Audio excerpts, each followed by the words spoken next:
I knew something was wrong the moment I pulled into my driveway and saw Brenda Hutchins standing on her porch with her phone pressed to her ear, glaring at me like I had just run over her prized petunias. The engine of my 2019 Yamaha MT-09 rumbled beneath me as I killed the ignition, and I could see her mouth moving rapidly, her free hand gesturing wildly in my direction. This was not going to be good. My name is Yates Varden, and I had been living in the Meadowbrook Heights community in Scottsdale, Arizona, for exactly 8 months. 8 months of what should have been peaceful suburban living had turned into an ongoing battle with the Homeowners Association, specifically with Brenda, who seemed to have made it her personal mission to find fault with everything I did. First, it was my trash cans being visible from the street for 20 minutes longer than allowed. Then it was the color of my front door, which she claimed was not on the approved list, even though 3 other houses on the block had the exact same shade of navy blue.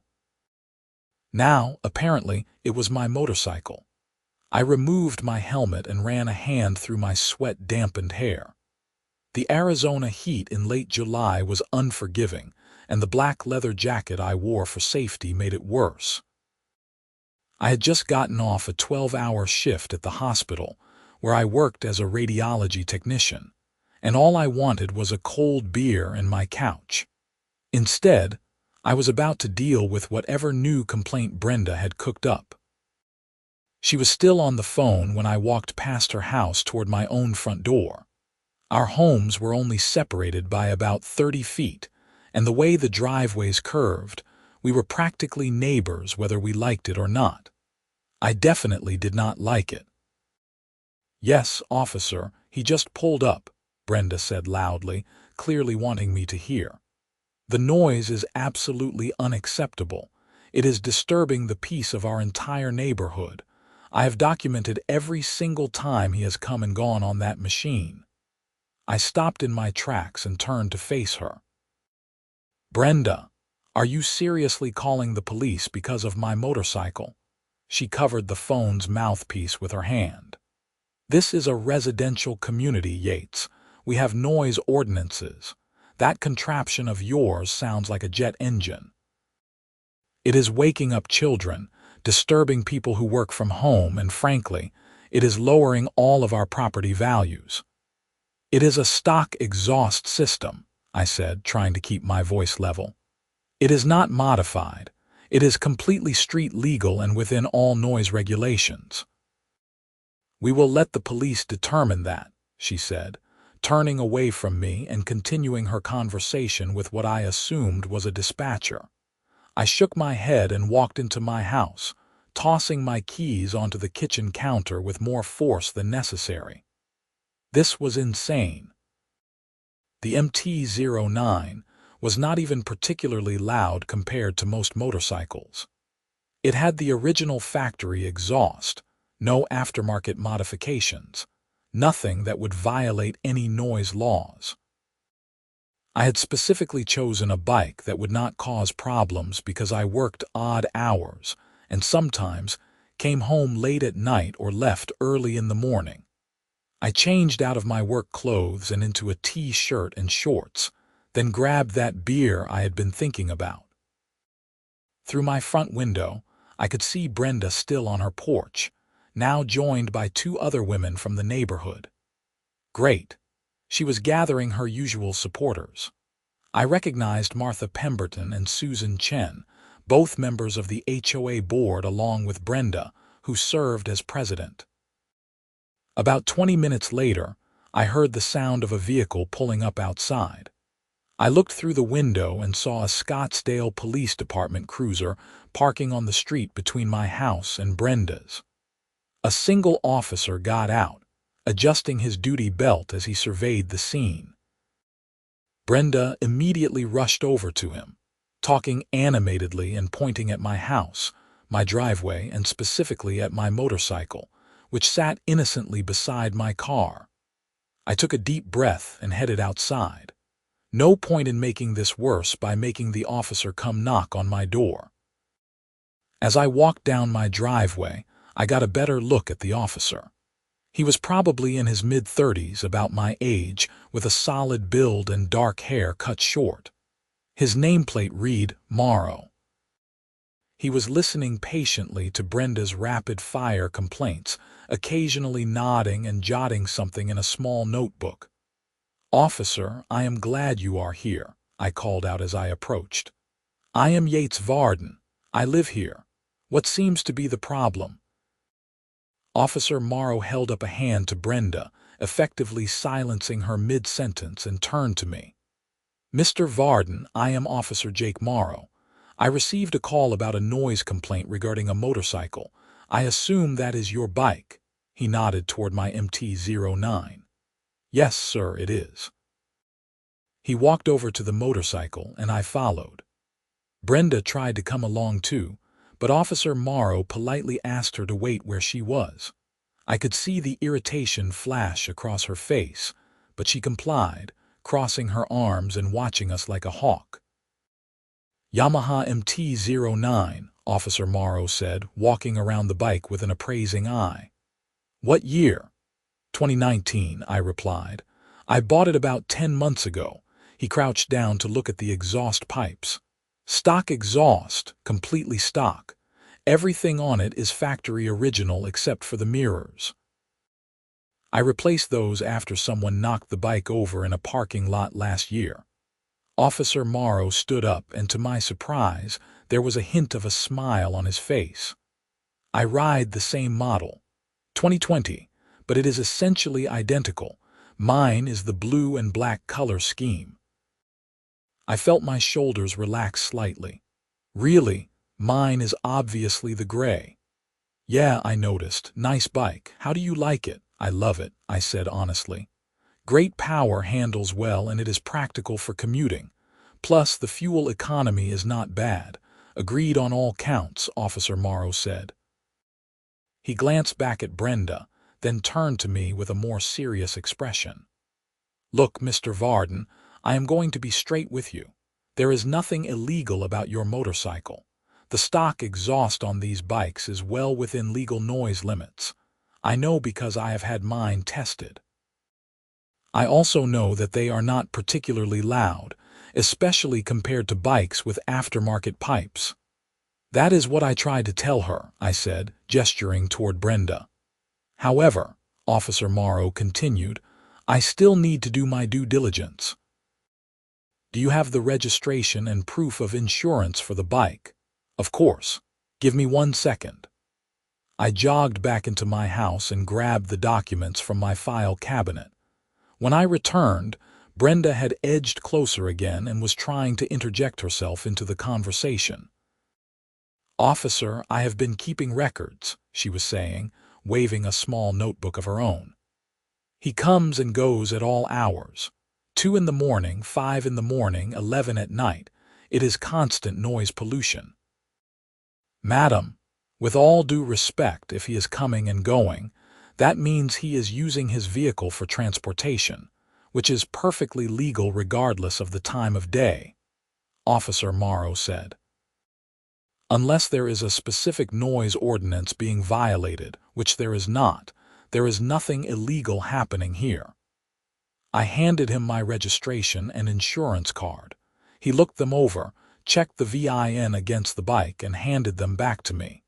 "Everything is in order," he said. Then he turned to Brenda. "Madam, I understand you are concerned about noise, but this motorcycle is street legal and not in violation of any city ordinances. Mr. Varden has every right to operate it." Brenda's face flushed red. "But the HOA has rules about excessive noise." "HOA rules are a civil matter, not a criminal one," Officer Morrow explained patiently. "If you have an issue with HOA regulations, you need to address it through your HOA board and procedures, not through the police department. We enforce laws, not homeowner association bylaws." "This is ridiculous," Brenda sputtered. "So you are just going to let him continue to disturb the entire neighborhood?" I am going to leave because there is no crime being committed here, Officer Morrow said firmly. I suggest you work this out through your HOA channels if you believe there is a violation of community rules. Before he left, Officer Morrow turned back to me. Mr. Varden, I ride mine to work almost every day, weather permitting. I know exactly how loud these bikes are and are not. You are not doing anything wrong. However, just to give you a heads up, HOAs can sometimes make things difficult even when they are in the wrong. You might want to familiarize yourself with your CC and RTCS. CC and Rs, I asked. Covenants, conditions, and restrictions. It is the document that outlines all the rules for your neighborhood. Make sure you know what it actually says so you can defend yourself if this escalates. Thank you, officer. I appreciate it. He nodded, then got back into his cruiser and drove away. I watched him go, feeling a small sense of victory. At least someone with authority had confirmed I was not doing anything wrong. Brenda, however, was not finished. She marched over to me, her face still flushed with anger. This is not over, Yates. Not by a long shot. The HOA board is meeting next week, and you can be sure your motorcycle will be on the agenda. The motorcycle that is not violating any laws, I asked. It is violating our community standards, she shot back.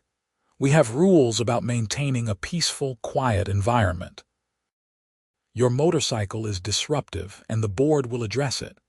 Fine, I said, tired of arguing. Send me whatever official notice you need to send, and I will respond appropriately. She huffed and turned on her heel, stalking back to her house where Martha and Susan were waiting. The three of them went inside, no doubt to discuss strategy. I went back into my house and immediately started searching for the CC and R document that Officer Morrow had mentioned. I vaguely remembered receiving a thick packet of papers when I closed on the house, but I had not paid much attention to them at the time. I dug through my filing cabinet until I found a folder labeled HOA Documents and pulled out what turned out to be a 47-page document titled Meadowbrook Heights Covenants, Conditions, and Restrictions. I spent the next 2 hours reading through the entire thing, taking notes as I went. There were rules about everything imaginable: fence heights, paint colors, landscaping, holiday decorations, satellite dishes, trash can placement, parking. And yes, there was a section on noise. The noise section stated that residents must not create excessive noise that disturbs the peace and quiet enjoyment of other residents. However, it also specified that normal activities such as lawn maintenance, vehicle operation, and home repairs during reasonable hours were not considered violations. There was nothing specific about motorcycles, nothing about vehicle types being prohibited, nothing that would give Brenda grounds to ban my bike. I felt more confident after reading the document, but I also knew that confidence did not always matter when dealing with HOAs. I had heard horror stories about associations finding ways to harass homeowners over the pettiest things, racking up fines, and even putting liens on properties. I did not want to go down that road, but I also was not going to let Brenda bully me into getting rid of my motorcycle. The following week, I received a certified letter from the Meadowbrook Heights HOA. The letter informed me that a complaint had been filed regarding my excessive noise violations, and that the matter would be discussed at the next board meeting on August 3rd at 7 in the evening. I was invited to attend to present my case. I marked the date on my calendar and started preparing. I printed out the noise ordinances for Scottsdale. I found technical specifications for the MT-09, including decibel measurements of the stock exhaust. I even found forum posts and reviews from other owners discussing how the bike was one of the quieter options in its class. I was going to that meeting armed with facts.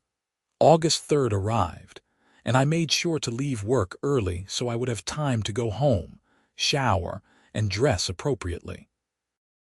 I put on khakis and a button-down shirt, wanting to look professional and respectful. I gathered all my documents into a folder and drove to the community center where the meeting was being held. The Meadowbrook Heights Community Center was a small building at the edge of the development, featuring a meeting room, a kitchen, and a workout facility. When I arrived at 6:45, there were already a dozen cars in the parking lot. I recognized several of them as belonging to my neighbors. Inside, the meeting room was set up with rows of chairs facing a long table where the board members sat. Brenda was in the center, with Martha to her left and Susan to her right. Two other board members I did not recognize sat at the ends. Brenda had a gavel in front of her because of course she did. I took a seat in the third row, nodding at a few neighbors I recognized. The room gradually filled up, and by 7 o'clock, there were probably 30 people present. This was clearly a bigger turnout than usual, which meant Brenda had probably been drumming up support, or at least interest in her crusade against my motorcycle. Brenda called the meeting to order with an enthusiastic bang of her gavel. They went through the usual procedural items: approval of the previous meeting's minutes, a treasurer's report, a discussion about the landscaping company's recent work. I tried to pay attention, but my mind kept drifting to what was coming. Finally, after about 30 minutes, Brenda announced, "We now move to new business. Item 1, noise complaint regarding the motorcycle owned by Mr. Yates Varden of 42 Saguaro Drive." All eyes in the room turned to me. I felt my face get warm, but I sat up straighter and met Brenda's gaze. "Mr. Varden is here tonight," Brenda continued. "But first, I would like to present the complaint. Over the past 8 months, Mr. Varden has regularly operated a loud motorcycle at unreasonable hours, creating a disturbance for numerous residents. I have personally documented dozens of instances of excessive noise, including departures and arrivals at 2 in the morning, 5 in the morning, and late at night. Several other residents have also complained to me directly."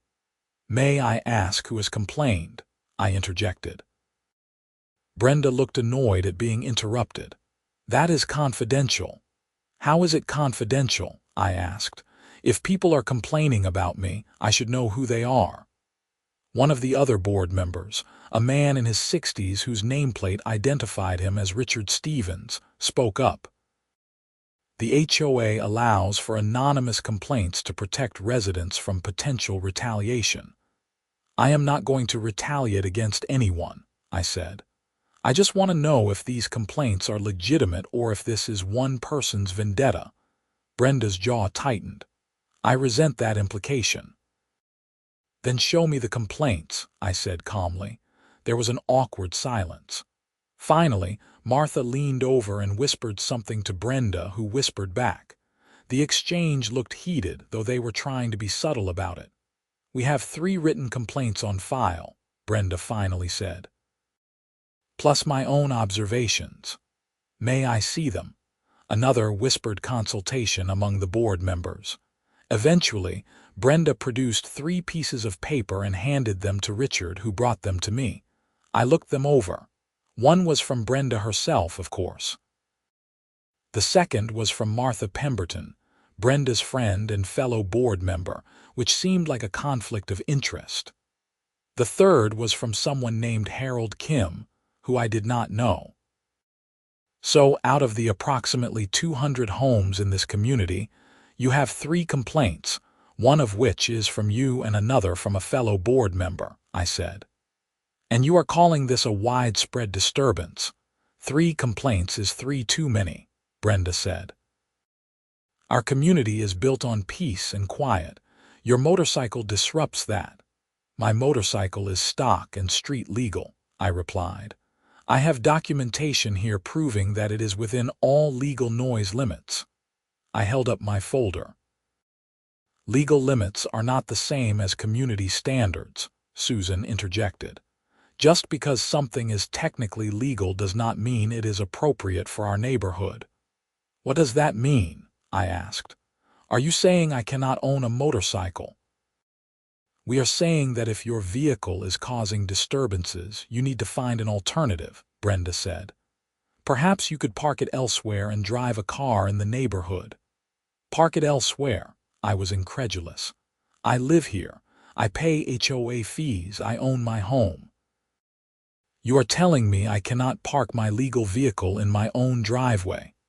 We are telling you that you need to be considerate of your neighbors, Brenda said. I took a breath, trying to stay calm. I work at a hospital. I work 12-hour shifts, sometimes longer. My schedule varies. Sometimes I work days, sometimes nights, sometimes evenings. I cannot control when I come and go, and the motorcycle is my primary transportation because it is fuel efficient and easy to park at the hospital. Then perhaps you need to drive a car, Martha suggested. I do not want to drive a car. I want to drive my motorcycle, which I have every legal right to do. But not every right according to our CC and Articus, Brenda said triumphantly. She held up her own copy of the document. Section 8, Paragraph 3. Residents must not create excessive noise that disturbs the peace and quiet enjoyment of other residents. Your motorcycle is excessive noise. That same section defines normal vehicle operation as acceptable, I countered. I have the document too. There is nothing in there that bans motorcycles or specifies what types of vehicles residents can own. The board has the authority to interpret the CC and Articus and make determinations about violations, Brenda said. Based on what standard? I asked. Your personal feelings. The room was getting tense. A few of my neighbors were watching with interest, some nodding along with my points, others seeming to side with Brenda. Richard spoke up again. Mr. Varden, I think what the board is trying to establish is whether there is a legitimate disturbance occurring. Perhaps we could work out a compromise. Could you avoid using the motorcycle during certain hours? I already avoid using it late at night whenever possible, I said. But again, my work schedule is not always predictable. If there is an emergency or I get called in, I have to go. And the bike is not loud. Officer Jake Morrow of the Scottsdale Police Department confirmed that when he responded to a call about my bike last week. A call you generated because you were causing a disturbance, Brenda interjected.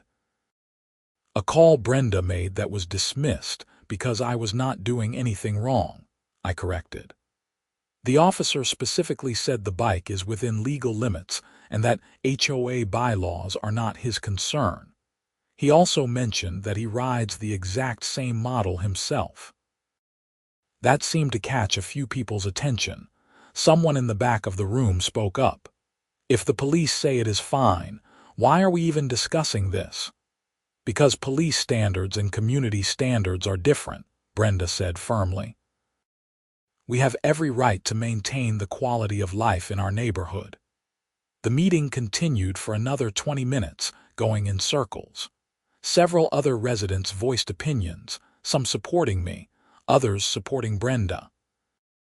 One man talked about how his wife worked night shifts and needed to sleep during the day, and any noise bothered her. I sympathized with that, but I also pointed out that there were plenty of other noises in the neighborhood during the day. Lawn mowers, leaf blowers, delivery trucks, dogs barking. Finally, Brenda called for a vote. All in favor of issuing a violation notice to Mr. Varden for excessive noise and requiring him to cease operation of his motorcycle within the community. Brenda's hand shot up immediately. So did Martha's and Susan's. Richard hesitated, then abstained. The fifth board member, a woman named Patricia Garrett, also abstained. Motion passes 3-0 with 2 abstentions, Brenda announced, banging her gavel. This is ridiculous, I said, standing up. You are violating my rights as a homeowner. You agreed to abide by our CC and Artiques when you purchased your home, Brenda said coolly. This meeting is adjourned. I walked out of that meeting furious. Several neighbors approached me outside, offering sympathy and agreeing that the board was overstepping. One man, whose name was Tom Reeves, told me he had been battling the HOA for 2 years over a tree they wanted him to remove from his yard. He advised me to get a lawyer. I drove home, my mind racing. I could not afford a prolonged legal battle, but I also was not going to just roll over and let Brenda push me around. When I got home, I did what anyone in my generation does when facing a problem. I started researching online. I found dozens of stories about HOA disputes. Some were even worse than mine. People being fined thousands of dollars for minor infractions. Homes being foreclosed on over unpaid HOA fees. It was a rabbit hole of suburban nightmares, but I also found information about homeowner rights and legal precedents. In Arizona, HOAs do have a lot of power, but they also have limits. They cannot make arbitrary decisions. They have to follow their own rules and procedures. And they definitely cannot ban something that is legal unless their CC and Artiques specifically prohibit it, which mine did not. I decided my first step would be to send a formal response to the violation notice, which arrived via certified mail 3 days later. The notice stated that I was in violation of the noise provisions of the CC and Artiques, and that I had 30 days to remedy the violation by ceasing to operate my motorcycle within the community. If I failed to comply, I would be subject to fines of $100 per day. $100 per day. That would add up to $3,000 a month. It was extortion. I drafted a response, citing the specific language of the CC and Artiques, the fact that my motorcycle was street legal, and the police officer's determination that no noise ordinance was being violated.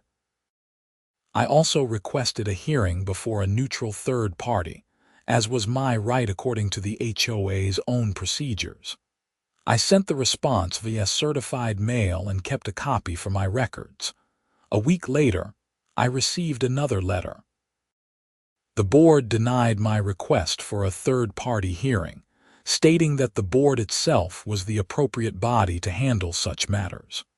They also reiterated that I had to stop riding my motorcycle or face fines.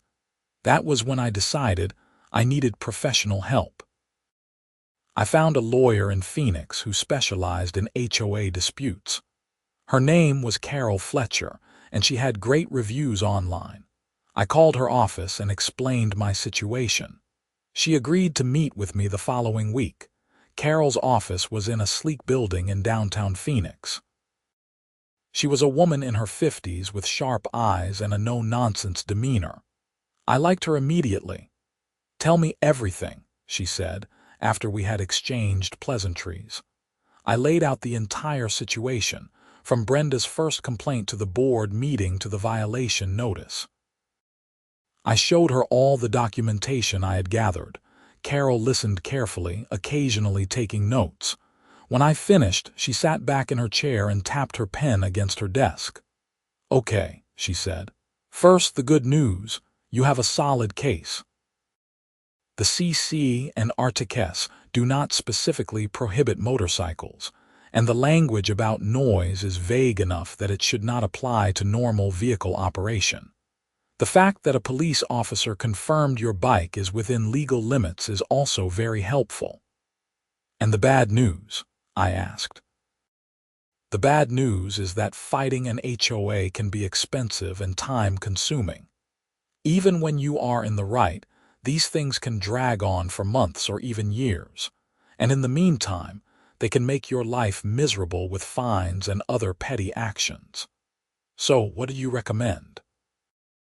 "I recommend we send a strongly worded letter to the board, outlining your legal position and making it clear that if they continue to pursue this, you will take legal action.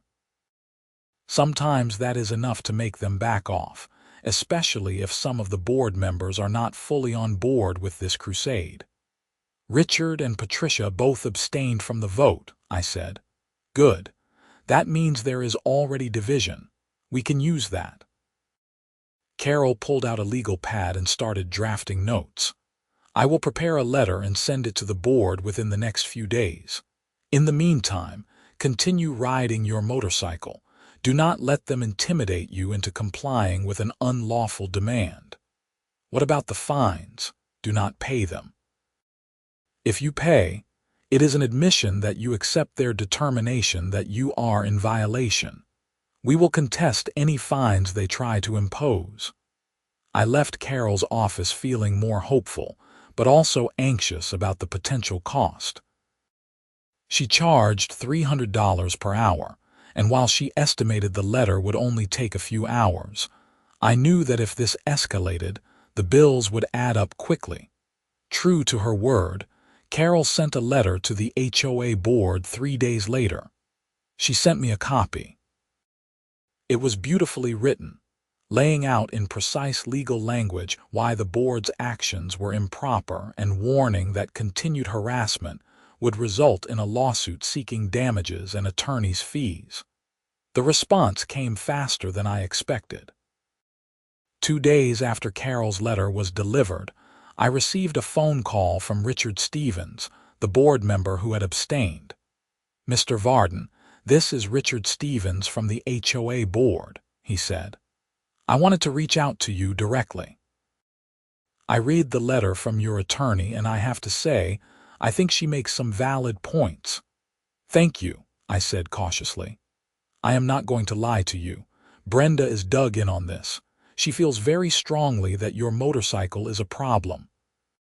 But Patricia and I have been talking, and we are not comfortable with the direction this is going. We never intended for this to become a legal battle. Neither did I said. I just want to be able to ride my bike without being harassed. I understand. Look, we have another board meeting scheduled for next week. I am going to propose that we table this issue and form a committee to review the CC and Articus and make recommendations about how to handle vehicle noise complaints in a fair and consistent manner. It will buy us some time and hopefully cool things down. I appreciate that, Richard. I really do. No promises, he warned. Brenda is the president and she has a lot of influence, but I will do what I can. The meeting the following week was not open to residents, but Richard called me afterward to fill me in. It did not go well, he said with a sigh. Brenda refused to table the issue. She is insisting that you are in violation and that fines should start accruing immediately. Martha and Susan backed her up. Patricia and I voted against it, but we were outvoted 3-2, so I am being fined. According to Brenda, yes. You will probably receive a notice in the next few days. This is insane. I agree. For what it is worth, Patricia and I are both considering resigning from the board over this. We did not sign up to bully people. I thanked Richard for the heads up and immediately called Carol. She was not surprised. HOAs like this operate with a mob mentality, she said. Brenda has consolidated power and now she is using it. But here is the thing. The more aggressive they get, the stronger your case becomes. If they start imposing fines, we can challenge those in court and likely get them overturned.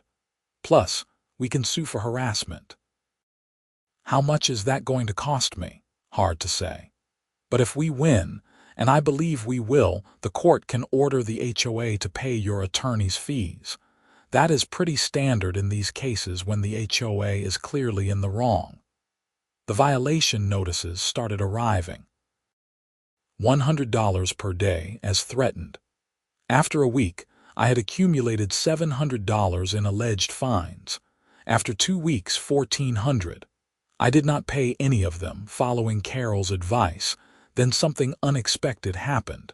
I got a call from Officer Jake Morrow. Mr. Varden, this is Jake Morrow with Scottsdale PD. "Do you have a minute?" "Of course, officer. What can I do for you?" "I heard through the grapevine that your HOA is still giving you trouble over your bike. Is that true?" "Unfortunately, yes. They are fining me $100 a day." "That is outrageous. Look, I do not usually get involved in HOA disputes, but this one bothers me.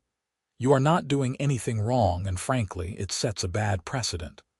I ride the same bike to work, and if your HOA can ban it, what is to stop other HOAs from doing the same thing?" "I agree completely.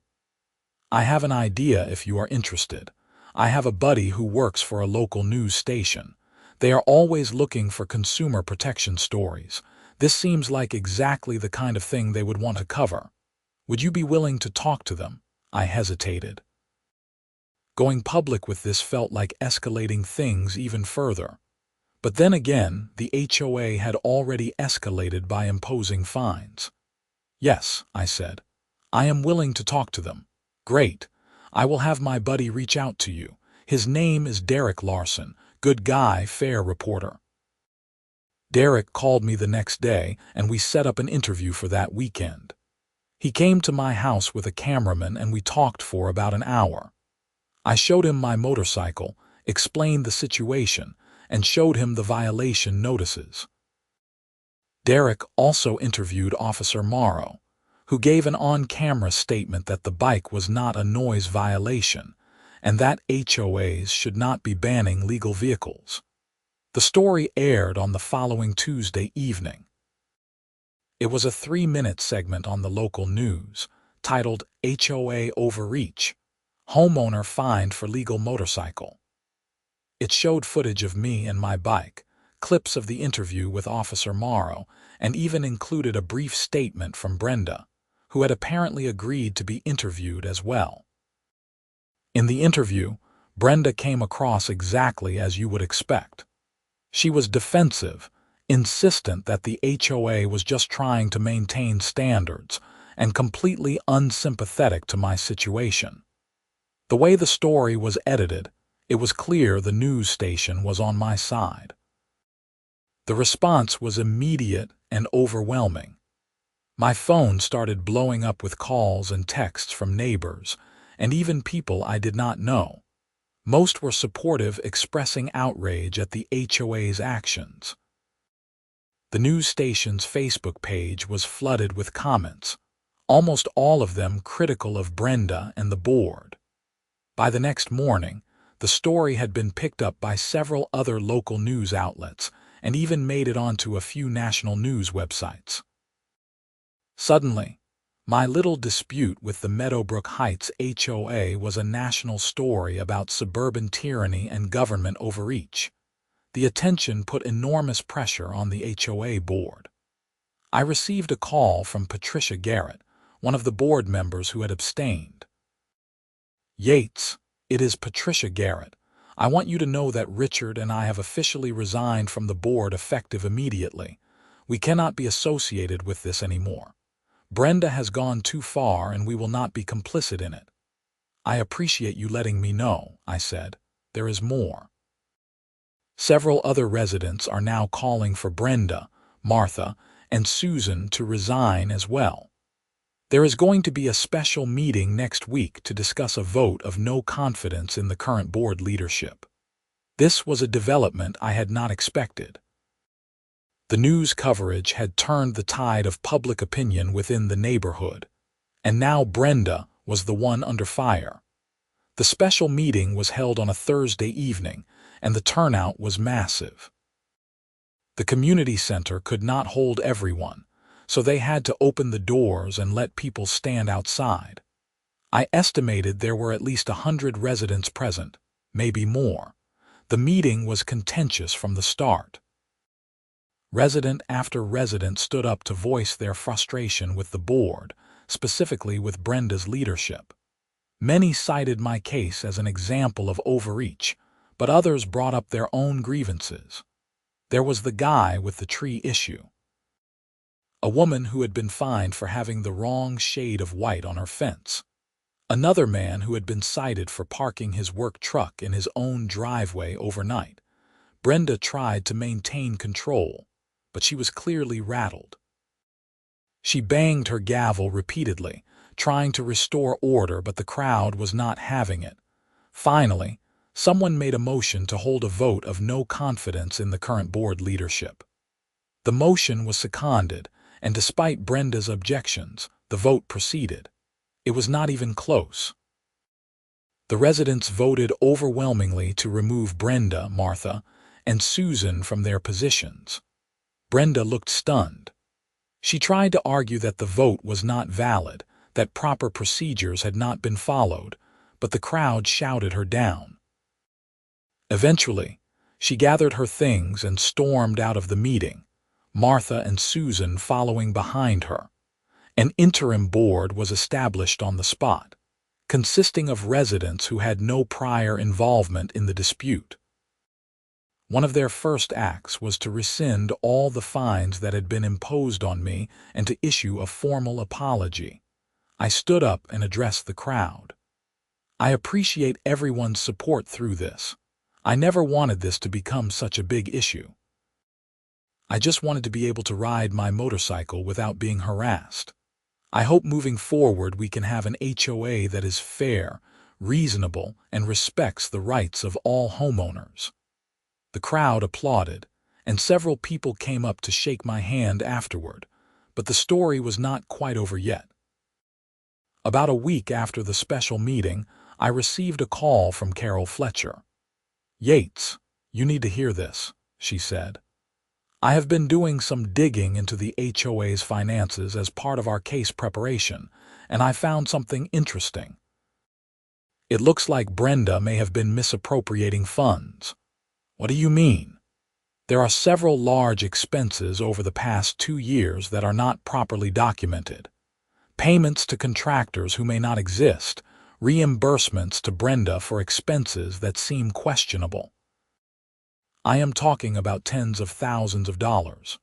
Are you saying she was stealing from the HOA?" "That is exactly what I am saying. I think we need to report this to the police." I agreed, and Carol contacted the Scottsdale Police Department with her findings. They opened an investigation, and within a few weeks, detectives were interviewing current and former board members, reviewing financial records, and building a case. It turned out Carol was right. Brenda had been embezzling money from the HOA for nearly 3 years.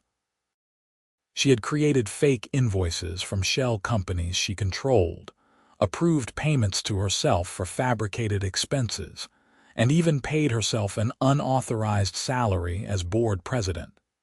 In total, she had stolen over $60,000. The case moved quickly once the evidence was compiled. Brenda was arrested and charged with theft, fraud, and embezzlement. The charges were serious, and she was looking at potential prison time. The news coverage of her arrest was extensive.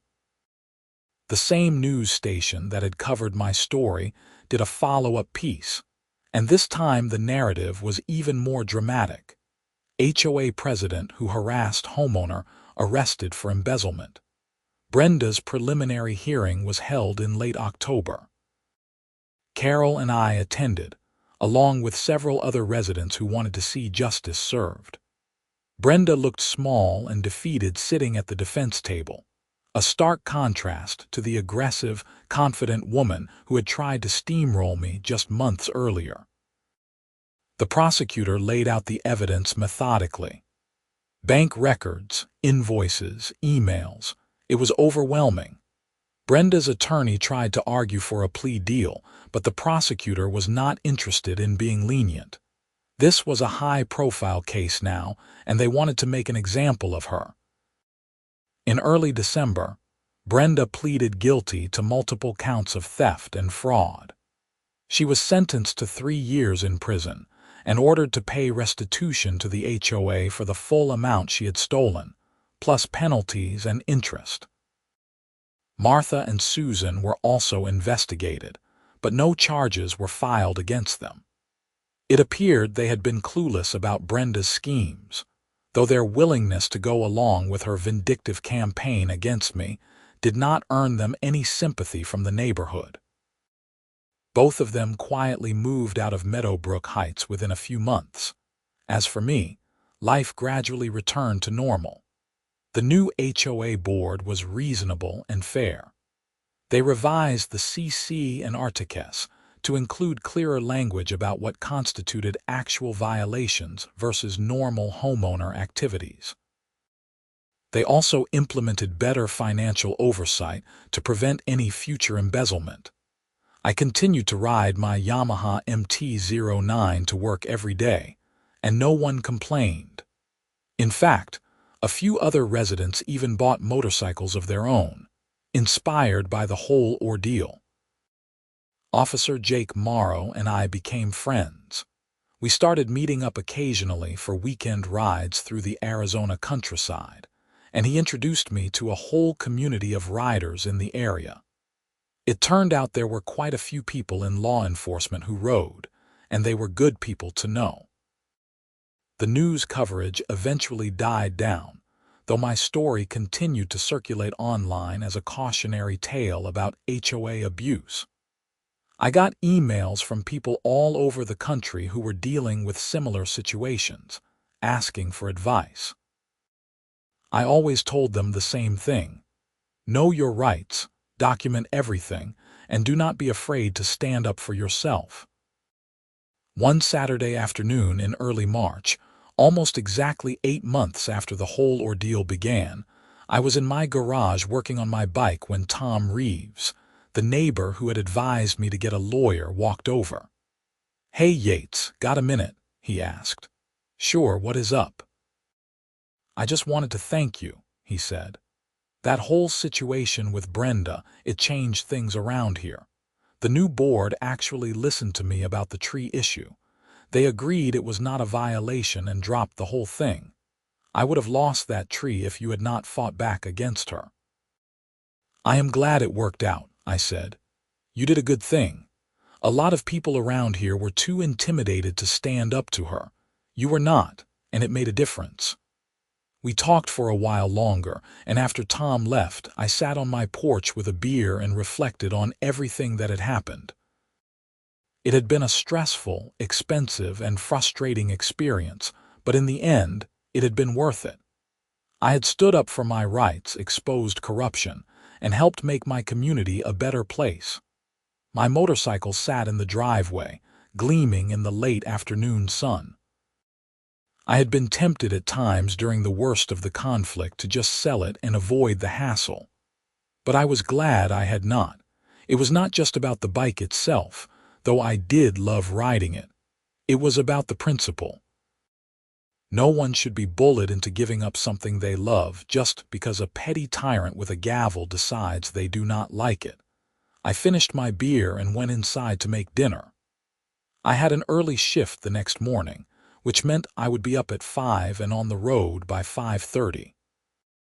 The MT-09 engine would rumble to life in the quiet morning air, and I would ride off to work just like I had done dozens of times before.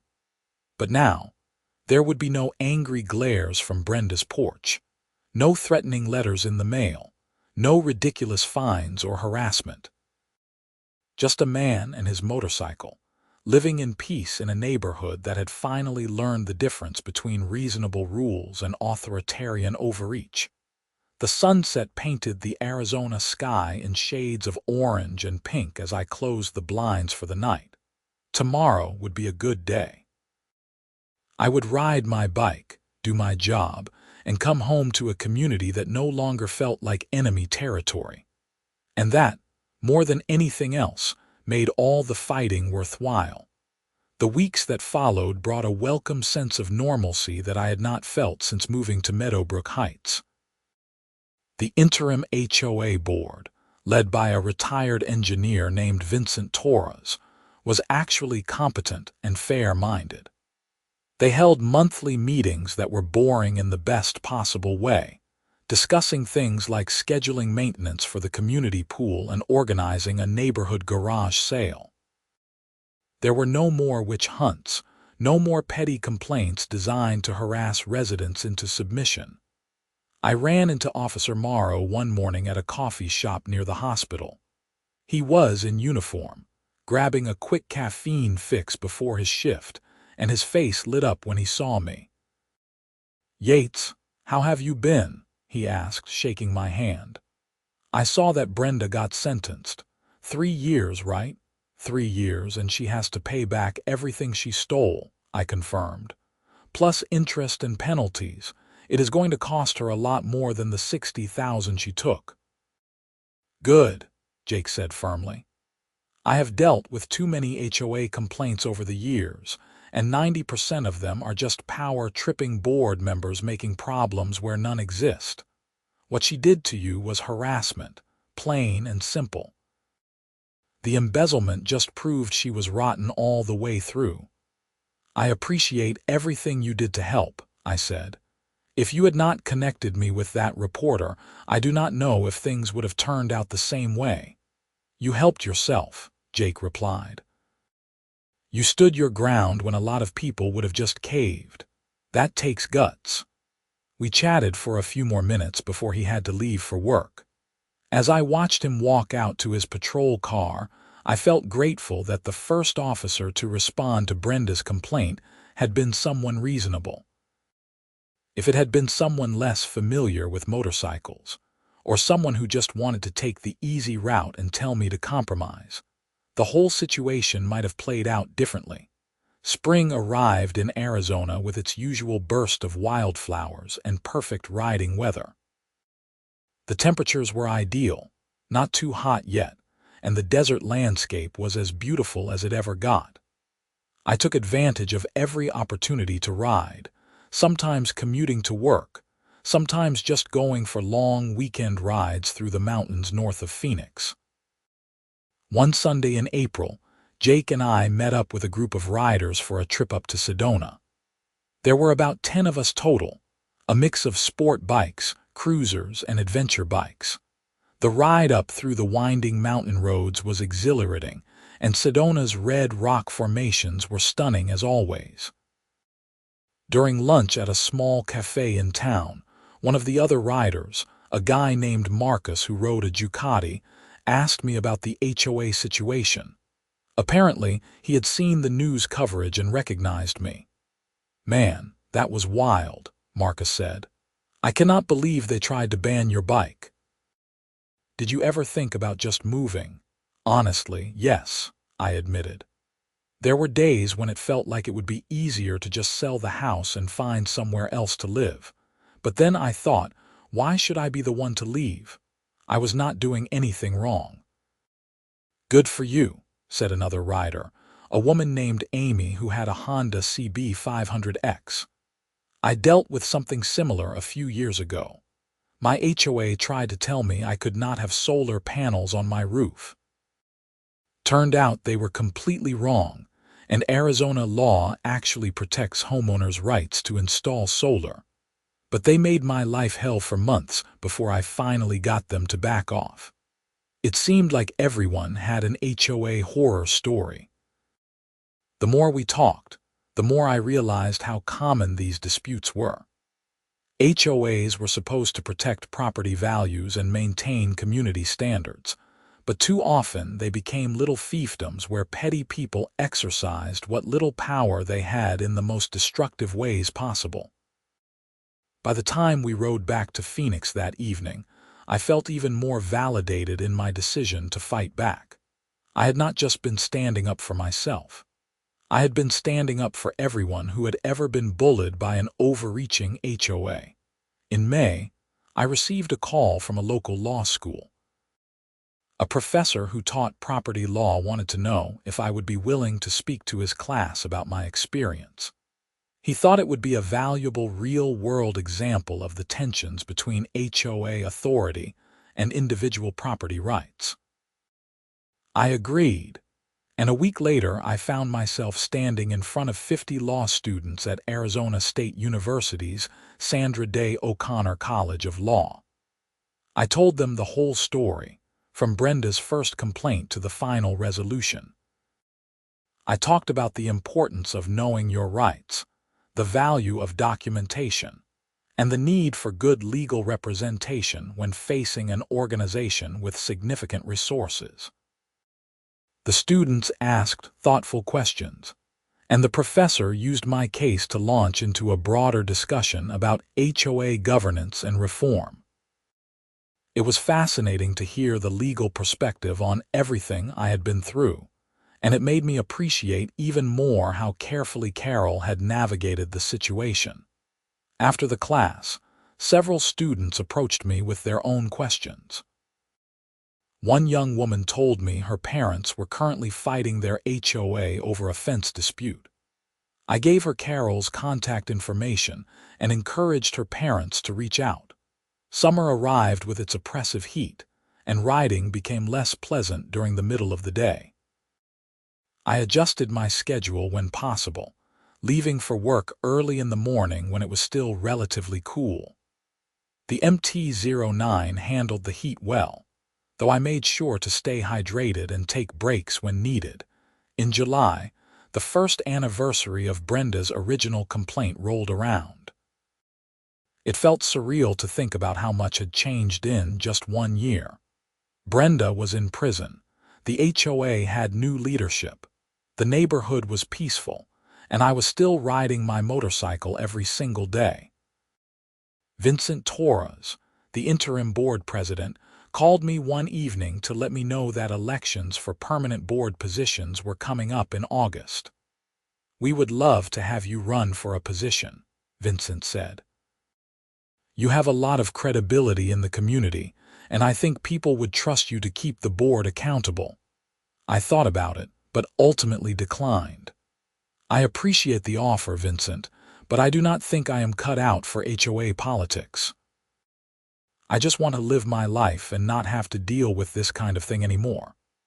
"I understand," Vincent said, "but if you change your mind, the offer stands." The elections took place in late August, and a slate of reasonable, level-headed people were voted in. The new board continued the reforms that Vincent's interim group had started, and Meadowbrook Heights finally felt like the peaceful, pleasant community it was supposed to be. In September, I got an unexpected piece of mail.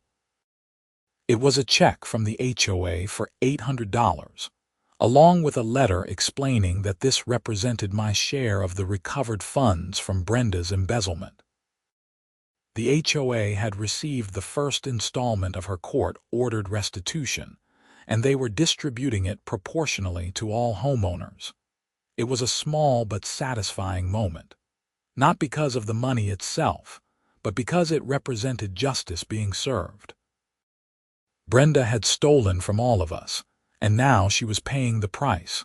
Carol called me a few days later with some final paperwork to sign. We were officially closing out my case, and she wanted to make sure all the loose ends were tied up. "You know, Yates, I have been practicing law for 25 years, and your case is one of my favorites," Carol said. "Not because it was particularly complex or challenging, but because it had such a clear good versus evil dynamic. And the good guys won." "We could not have won without you," I said. "Your letter to the board was the turning point. It made them realize I was serious and that they could not just push me around." "That is what good legal representation does," Carol said. "It levels the playing field." HOAs count on individual homeowners being too intimidated or too broke to fight back. When someone actually does fight back with proper legal support, they usually fold pretty quickly. "Brenda did not fold," I pointed out. "No, she doubled down, which was a mistake. And then we discovered she was a thief, which made it even worse for her. But honestly, Yates, even if we had not found the embezzlement, I think we would have won the noise complaint case in court. The law was clearly on your side."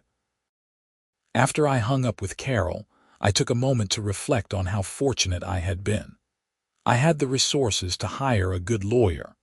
I had a police officer who happened to ride the same motorcycle and was willing to support me. I had a reporter who told my story to a wide audience. Not everyone in my position would have had those advantages. That realization made me think about other people who might be in similar situations without the resources to fight back. I started looking into homeowner advocacy groups and found several organizations working on HOA reform at the state level. I made donations to a couple of them and signed up to receive their newsletters. October brought cooler temperatures and the return of perfect riding weather. Jake and I organized another group ride, this time to Flagstaff to see the fall colors. The aspen trees were turning gold, and the ride through Oak Creek Canyon was absolutely spectacular. During a break at a scenic overlook, Jake told me he had been promoted to sergeant. "Congratulations," I said, genuinely pleased for him. "That is fantastic. Thanks. It means more administrative work and less street patrol, but it is a good move for my career." He paused, then added, "You know, your case actually came up during one of my leadership training sessions. They used it as an example of how officers should handle complaints that are really civil disputes rather than criminal matters." "Really?" I was surprised. "Yeah." The instructor talked about how I handled the initial call, how I recognized it was not a police matter, and how I still provided information to help you navigate the situation. Apparently, it is now part of the training curriculum for new officers on how to deal with HOA-related calls. I found that incredibly satisfying. Not only had my situation been resolved positively, but it was now being used to educate others. Maybe it would prevent future harassment of other homeowners in similar situations. November arrived, and with it came the holiday season. The new HOA board sent out guidelines for holiday decorations that were refreshingly reasonable. No restrictions on color schemes, no requirements for prior approval, just common sense rules about safety and not blocking sidewalks. It was such a stark contrast to the atmosphere under Brenda's regime. I put up simple white lights along my roofline and a wreath on my front door. No one complained. No one measured to make sure everything was perfectly aligned. No one sent me a violation notice. It was wonderfully boring. Christmas Day was warm and sunny, typical for Phoenix.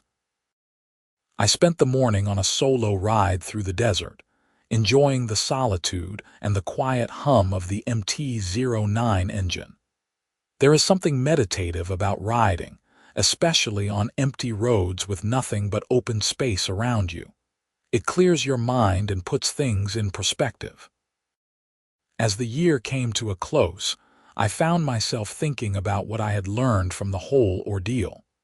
I had learned that standing up for yourself matters, even when it is difficult. I had learned that community support can make all the difference. I had learned that bullies often have something to hide, and that their aggression is usually a cover for their own insecurity or wrongdoing. But most importantly, I had learned that home is not just about the physical structure you live in.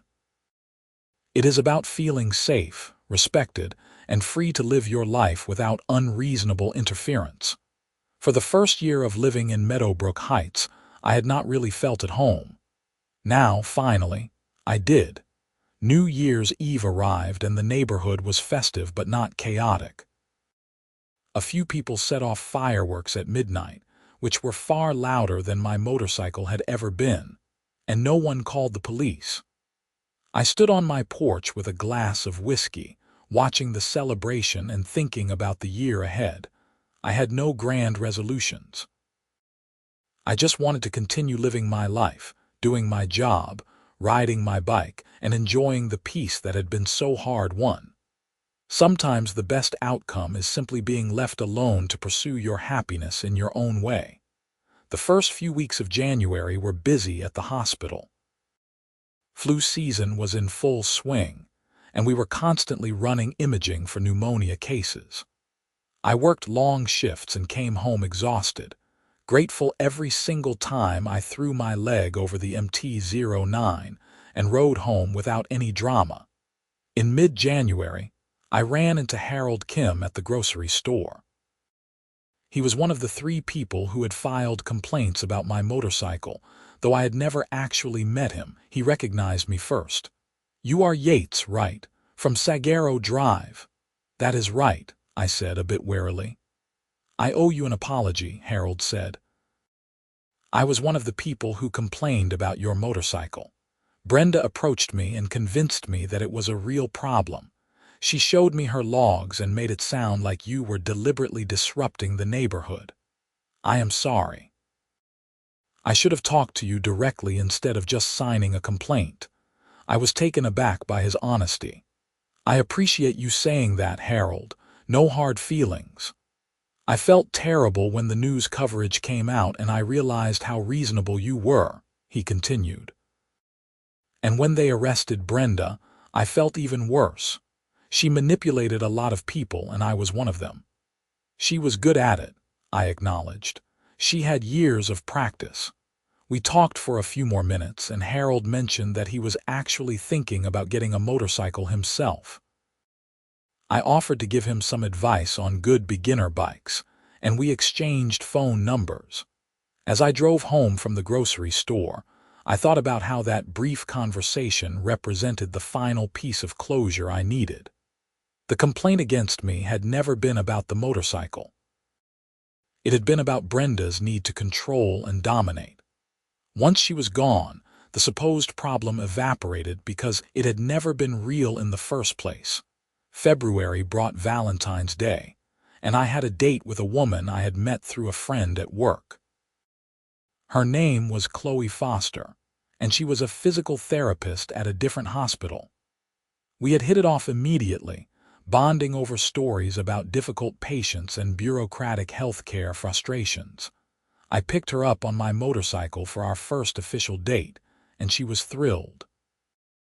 She had never been on a bike before, but she was adventurous and excited to try. We rode out to a restaurant in Scottsdale, and the ride was perfect. The evening air was cool, the roads were clear, and Chloe's laughter when we accelerated onto the highway made me smile inside my helmet. Over dinner, she asked about the HOA situation, which she had heard about from our mutual friend. "Was it as crazy as I have heard?" Chloe asked. "Probably crazier," I said, and gave her the full story. She listened with wide eyes, shaking her head in disbelief at various points. "I cannot imagine dealing with that kind of harassment over something so stupid. Good for you for fighting back." "It was not fun at the time, but it worked out," I said. "And honestly, if it had not happened, the embezzlement probably never would have been discovered." So maybe in a weird way, Brenda's vendetta against me ended up helping the whole community. "That is a very generous way to look at it," Chloe said with a smile. We started dating regularly after that, and Chloe became a fixture in my life and in the neighborhood. Several of my neighbors commented on how nice it was to see me happy, which made me realize how stressed and unhappy I must have seemed during the worst of the HOA conflict. By March, it had been exactly a year since Brenda's sentencing. Life had moved on completely. The neighborhood was thriving under the new board's leadership. Property values had actually increased, probably because word had gotten out that Meadowbrook Heights was no longer run by a tyrant. Several new families had moved in, and the community felt vibrant and welcoming. I still rode my Yamaha MT-09 every single day, weather permitting. It still made the same sound it always had, the same sound that had driven Brenda to call the police. But now, no one cared. Or rather, people had more important things to worry about than the sound of a motorcycle engine. Jake and I continued our regular rides, and our group had grown to include more than 20 regular participants. We had riders of all ages and on all types of bikes, united by a love of riding and a respect for each other. It was the kind of community I had hoped to find when I moved to Meadowbrook Heights. And ironically, I had found it not within the HOA but in spite of it. One Saturday in April, Our riding group organized a charity event to raise money for a local children's hospital. We did a poker run through the Phoenix area, stopping at various checkpoints to draw cards and raise funds. More than 50 riders participated, and we raised over $3,000. At the end of the event, during a small ceremony where we presented the check to the hospital, I was asked to say a few words. I talked about the importance of community, about standing up for what is right, and about how positive change often comes from unexpected places. A year and a half ago, I was fighting just to be able to ride my motorcycle in my own neighborhood, I said. Today, we are all riding together to help kids in need. That is the kind of community I want to be part of, and I am grateful to all of you for making it happen. The crowd applauded and Jake came up to shake my hand. Good speech, man. You have come a long way. We all have, I replied. As the sun set over the Phoenix skyline that evening, I rode home with Chloe on the back of the bike, her arms wrapped around my waist, feeling more content than I had in years. The MT-09 engine hummed smoothly beneath us, carrying us through the warm desert air toward home. When we pulled into my driveway, I looked over at the house where Brenda used to live. New owners had moved in months ago, a young couple with a baby. They were friendly and normal, and they had never once complained about anything I did. I helped Chloe off the bike and we stood there for a moment, just enjoying the peaceful evening. You know what the best part of all this is? I said. What? Chloe asked. I am exactly where I was supposed to be all along, living my life, riding my bike, being happy. Brenda tried to take that away and she failed. Justice was served, the community is better off, and I am still here doing exactly what I want to do. Chloe kissed me on the cheek. Good always wins in the end. Not always, I said, but this time it did. We went inside, and through the window, I could see my motorcycle sitting in the driveway, illuminated by the porch light. It was just a machine, metal and rubber and engineering. But it had become a symbol of something more important, the right to live your life on your own terms, free from arbitrary authority and petty tyranny. And that was a right worth fighting for, no matter how difficult the battle might be.